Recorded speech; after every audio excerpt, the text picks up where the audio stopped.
जय माता दी दोस्तों, फिर से अगल बानी एगो बहुत ही खूबसूरत माता रानी का गीत लेके आप लोग ध्यान से सुनी जा। अब पसंद आई तो शेयर जरूर करी जा।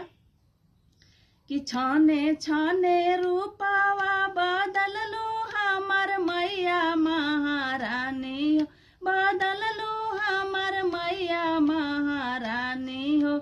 अनेक पड़ल राउर नाम महारानी हो, अनेक पड़ल राउर नाम महारानी हो। पहिला ही रूपवा मैया विंध्याचल में बदल लो महारानी हो, विंध्याचल में बदल लो महारानी हो।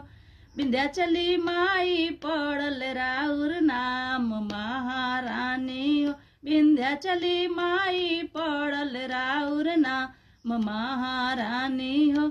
दूसरा ही रूपवा मैया मैहर में बदल लो महारानी, अरे मैहर में बदल लो महारानी हो। शारदा देवी पड़ल राउर नाम महारानी हो, शारदा देवी पड़ल राउर नाम महारानी हो।